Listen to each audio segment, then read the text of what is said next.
What exactly is innovation? I would guess that each of us either read, hear, or use that word a few times every day. But do we have a common definition for innovation? But more importantly, as educators, do we know how to inspire learners to develop innovation mindsets, skills, and competencies? It is my privilege to explore those questions with you today.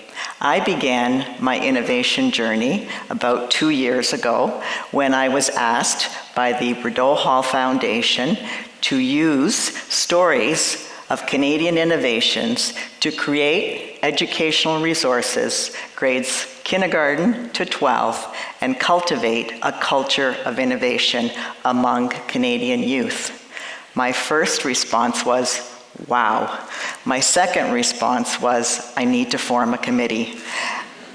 As a professor of education at the time, I invited colleagues from the university, I invited teacher candidates from our classes, teachers from school boards, and community partners to form a very broad-based innovation committee. And so our adventure began. As academics, we also conducted a study to document our findings, which have been presented and published widely. We know that innovation is everywhere. Our first challenge as a committee was to try to define innovation and to make it be understandable for young children. Innovation is pervasive in our society and in the media. There are signs that refer to innovation. I remember seeing an innovation drive in Kelowna. There are commercials with the words innovation. There are now even job titles that include the title innovation.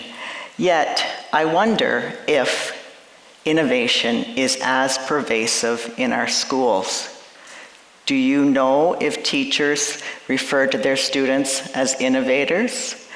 Are students engaged in innovation projects and presenting them at innovation fairs? Do we have innovation centers in our schools? Is innovation one of the learning skills on the report card? Fortunately, some of these concepts are beginning to permeate our educational system, and we're gaining a better appreciation of the term innovation. In our quest to try to define innovation, we searched the literature, we searched online, and we found millions of references to innovation, mostly in relation to science, technology, and business. And then we went to look at educational documents across Canada. And we only found references to innovation sparingly. Again, mostly in relation to science, technology, and business high school courses. Why is that? Well, fortunately, we looked in the Ontario kindergarten program. And in the Ontario kindergarten program, we found that one of the 4 frames is called innovation and problem solving. It was in this kindergarten program that we found the basis of the definition that we came to use for our education resources. We know now that innovation is the creation or the improvement of a product or a process to make an impact. Of course, for younger children, we do simplify the definition and say that innovation is making or improving a thing or an action to make a difference. It was also in this kindergarten document that we found this wonderful graphic describing the attributes of innovators. Innovators are reflective, they ask questions, they're flexible, they're confident. It's wonderful to see that this is available for our kindergarten teachers. And I would say that Robert Fulcum had it right when he said, everything you need to know, you learned in kindergarten.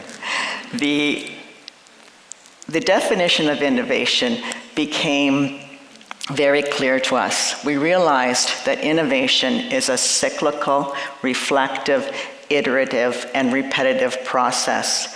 We also came to realize that there's a difference between an invention and an innovation. An innovation is an idea that has been implemented and has made impact. An invention may or may not have been implemented and may or may not have made impact, and it usually refers to a thing. The impact that an innovation makes could be related to economics, to safety, to health, to government, arts, entertainment, communication, transportation, and many, many more positive outcomes. Well, now that we know what innovation is, we can ask ourselves, why should we address and integrate innovation in our school systems? Well, I would say that schools are a microcosm of society, and if children see and hear the word innovation in signs or hear it in conversations, they should know what that word means. Some people would question and say, how could young children understand innovation? I would say, if they can say Tyrannosaurus Rex, they can say innovation. So we would like our children to hear the language of innovation in our school systems. We know that they don't need to only be discerning and informed consumers of information. They also need to see themselves as creative innovators. Young people, fortunately, have an inherent desire to be collaborative and inquisitive. We need to capitalize on this inherent natural tendency to want to make a difference. To help our young people be inspired to make a difference, our committee, with the guidance of the Rideau Hall Foundation, decided to use the stories of Canadian innovations as a source of inspiration. You may be aware of many Canadian innovations, some of which are depicted on the screen. Speaking of a multi-touch screen, a goalie mask, WeVac, life jacket, recycling, which was innovated right here in Kitchener, the basketball game, Superman, and of course, the BlackBerry. How fitting that we are in Lazaridis Hall today.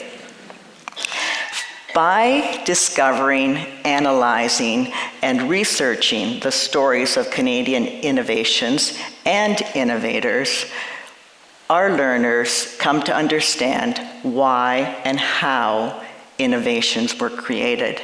They discover the attributes of innovators. They also find out about what kind of impacts those innovations made. In our education resources, we have invited and challenged learners to not only use the information that they have gained through their research and inquiries, but apply that information to become innovators themselves and to develop their own innovation projects. The culminating activity of each of these inquiries is not to report back or regurgitate the information that they've gained, but instead to apply it and to design something that would make a difference. In trying to understand the process of innovation and in trying to explain it to young people, we developed an innovation cycle. We took some of the critical features of entrepreneurial approaches, design thinking, and project-based learning. This innovation cycle was created to help young people understand innovation. We know that innovation processes include 4 phases. One of the 4 phases is inquiry. In this stage, learners are encouraged to think, to research, to ask questions. When they look at the icon that represents the inquire phase, some of our students have told us the red question mark reminds them to ask burning questions and their minds are on fire.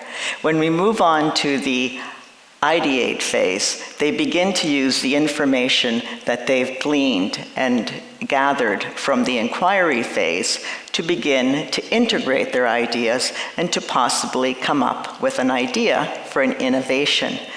We'd like our students to work in teams and to share their skill sets. In this phase, they may begin to design an innovation, a prototype, a model, or a proposal. Our students also tell us that they think the blue sky icon reminds them to blue sky it, or sky is the limit. Moving on to the incubate phase. We know there are incubators where startups grow, and so we call this an incubate phase. This is when an innovation is tested and improved in order to see if it's making the intended impact. In the next phase, students are allowed to launch their innovation. They get the go green light. This is where they begin to think about what would it be like to make the innovation come to society. Do we need to market it? Does it have a price? Will it have a business plan? Do we need to think about intellectual property or maybe investments? The centerpiece of the innovation cycle is impact. Impact intersects with all of the other phases, and it is the impetus for developing an innovation. We have found that our K-12 education resources have made an impact.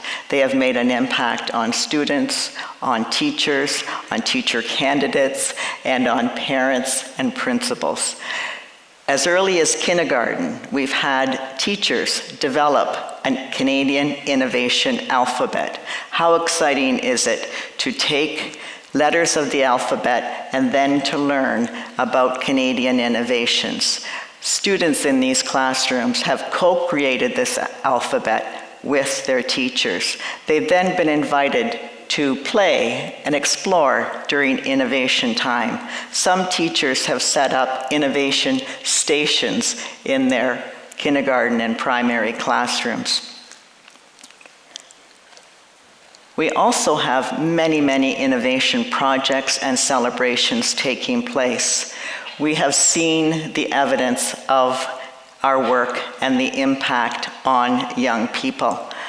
The teachers have told us that the kindergarten to grade 12 education for innovation resources are easy to use. They're adaptable. They can be used for cross-curricular explorations, and they are online, and they soon will be on a learning management system, which they greatly appreciate. We've had our teacher candidates tell us that they appreciate working on projects that have real-life applications. They didn't just do an assignment to hand it in, but they actually had their assignments turn into resources that are used widely. I would tell you that principals are also getting on board with innovation. We've seen many schools where instead of a school improvement team, we now have a school innovation team. Would you not want to be on a school innovation team rather than a school improvement team? I see heads nodding. We also have seen some school innovation zones being set up, where it might be like an innovation center as we have in society, where we not only have equipment, materials, books, but also mentors to work with young people to research and design innovations.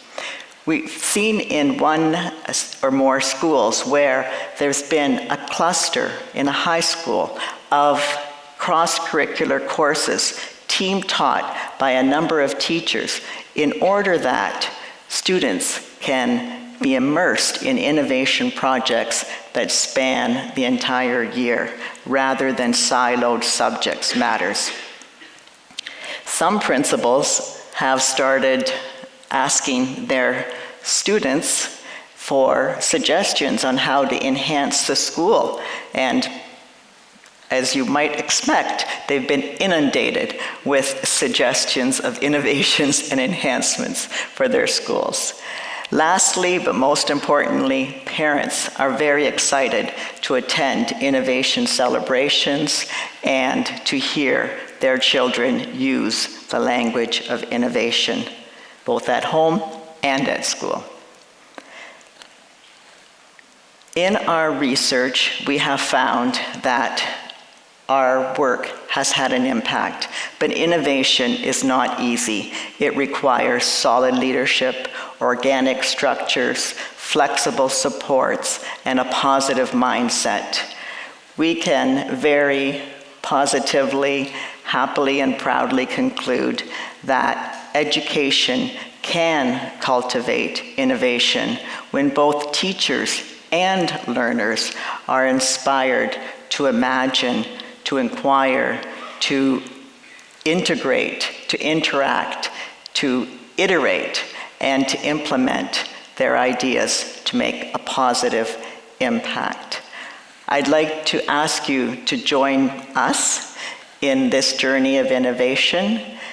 Together, we can make an immeasurable impact and a difference for our children, our classrooms, our communities, and indeed, our great nation. Thank you.